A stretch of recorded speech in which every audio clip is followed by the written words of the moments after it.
Sigi Schmid, Sounders coach, welcome to the event. Starting with Montero's departure, if you could go down a couple of the highlights of the personnel changes you've made this year.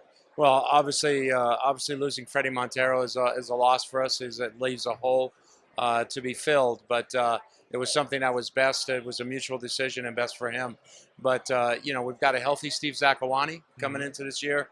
Mario Martinez is there from the beginning of the year.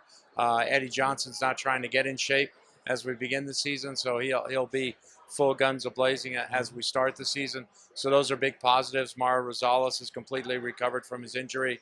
A couple of draft choices we're really excited about. Eric Zavaleta, for one. So, in the core of the team, Ozzie Alonso and all those guys are back.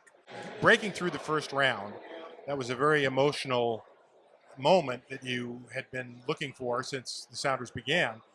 But 2 days later, you're up against the Galaxy in LA, and there wasn't a good outcome. And I'm wondering, how difficult was that? It was extremely difficult, and you see the case in point when DC United had to do the same thing and go to Houston and got beat right away 3-1. So it was very difficult from a standpoint of the physical side of it, the traveling and so forth, the emotional side for us.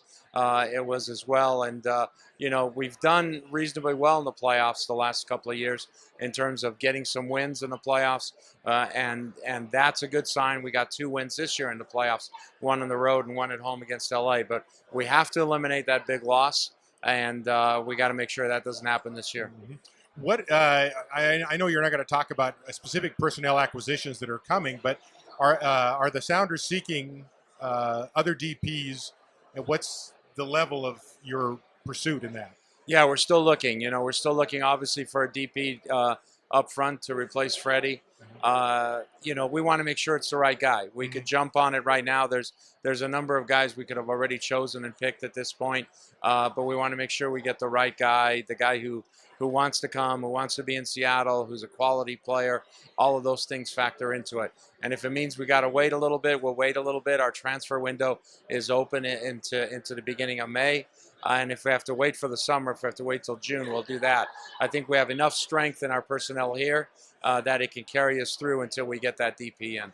If you had to look at one big surprise from last season in terms of player development or outcomes, what would you identify that? Well, obviously, I think it has to be the development of Andy Rose.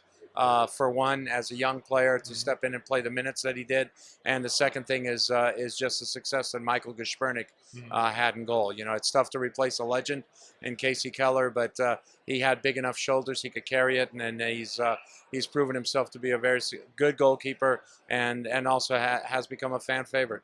Yeah, and that was probably the scariest aspect, I would imagine, of the transition from Keller. Are you going to find somebody who's not the vocal, dynamic personality that Casey was? Right, exactly. And that was one of the things that we looked at when we scouted Michael on tape, and Tommy Dutra was looking for when we had Michael come over to meet with him. Right. We really wanted to gauge his personality and what he was like, and we were happy with all those things. And I know you've talked to him and others have, and he's a really pleasant person to be around.